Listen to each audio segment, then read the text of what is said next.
New ban list, new builds. This week and for the rest of the weekend, we're going to be doing new builds for the new format with Branded Espia, Chimera, Sky Striker, and another secret deck that I have planned for you. Before we begin, make sure to like the video and subscribe to the channel because you don't want to miss out on all the next videos that will be coming to the channel. So, Branded Espia, our favorite deck, right? We pulled out the playmat. We're going to do special playmats for every deck profile, so worth sticking around for.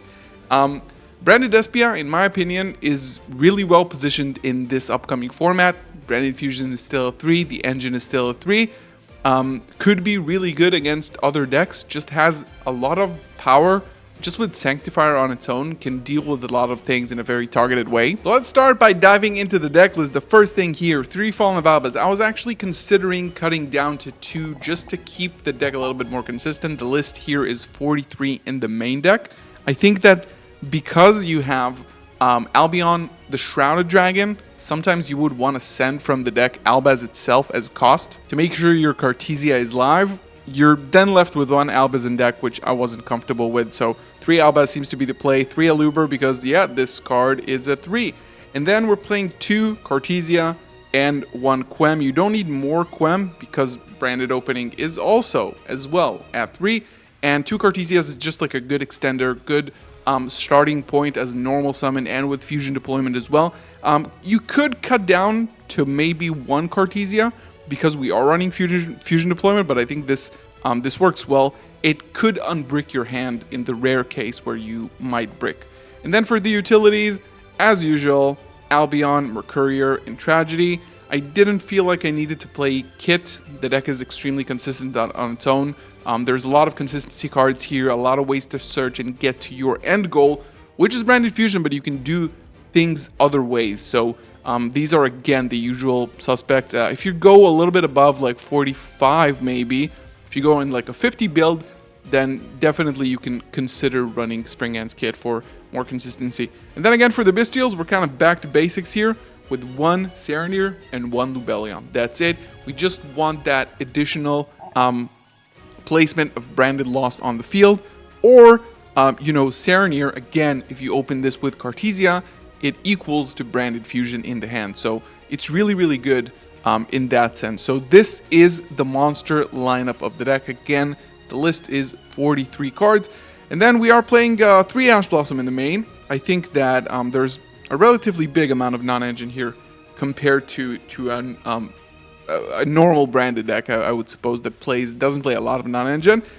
It is still remains to be seen what we will need to play. I feel like Droll and Lockbird will be definitely good, but Ash Blossom with Labyrinth still at full power, in my opinion, is still going to be extremely impactful trade 1-for-1, just the most versatile card in the game. Then we move on to the spell cards. We have Branded Fusion, which is a 3. Nothing else to say. I mean, this is probably one of the main reasons why you still need to play this deck. And then we have Branded Opening, which is also at 3. These two cards in the OCG are both limited to 1. And then we're playing 3 Fusion Deployment, good with Albaz and especially good with Cartesia, protects your normal summon from resolving. Just a very good and versatile card. And then 3 Triple Tactics Thrust. Again, an amazing card in the format.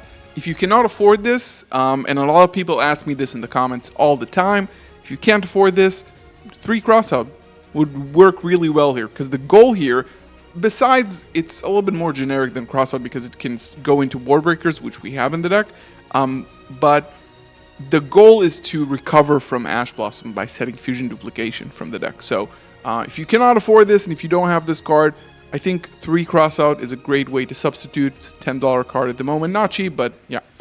Super Poly, I think, is going to go really hard this format. With decks like Rescue Ace that are definitely susceptible to it, and Labyrinth as well, and of course other Dragon decks, Branded as well, the Mirror Match, definitely good in those matchups as well. So I think Super Poly, always really good in Branded just naturally. And then 1 Foolish Burial, 1 Triple Tactics Talent to go with our Thrust, and then 1 Harpy's Feather Duster in the main. Because we're running the Thrust, I feel like with Branded, with the Labyrinth and Rescue Ace being, in my opinion, probably 2 of the strongest decks, Pearly included. You could consider swapping out like maybe the talents for a Herald of the Abyss, but I think this deck, and we'll get to it in the extra deck, doesn't really have a problem dealing with Pearly.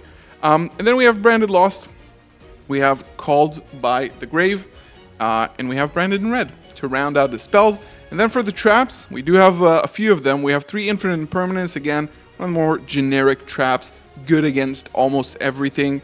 And then 1 Branded Retribution, which is just a mandatory Infusion Duplication. If you don't know what this card does, it targets a fusion or polymerization spell, normal or quick play, so you can actually use this with super polymerization as well.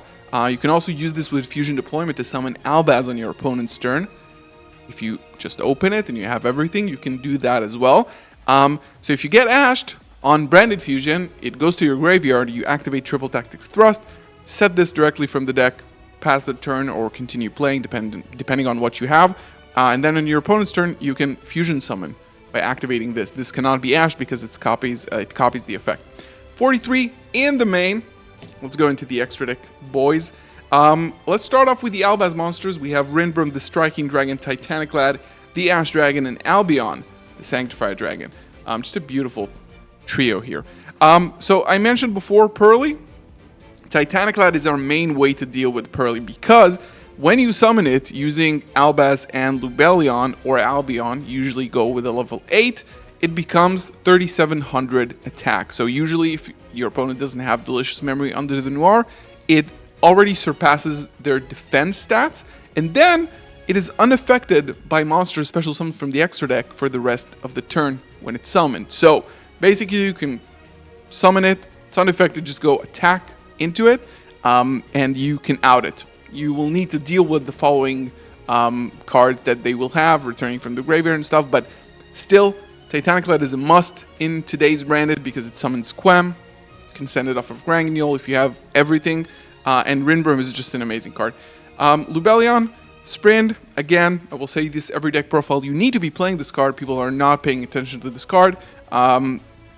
It's extremely good. It pops a full row of cards by its effect, and of course it summons Albaz from the deck, which there are only 2 monsters that do that, Sprint and Titanic Lad. Those are the 2 that does that. I think Brig Grand maybe does it too, but we don't play that. So play Sprint. Albion, 2 of Albion the Branded Dragon, and then 2 of Mirror Jade the Ice Blade Dragon, and then 1 Guardian Chimera. I think this is fairly standard. There is actually a world where you can actually cut Mirror Jade down to 1, but there's no reason the deck isn't really that tight. And then we have Queritus, we have Mud Dragon, and Dragostapelia.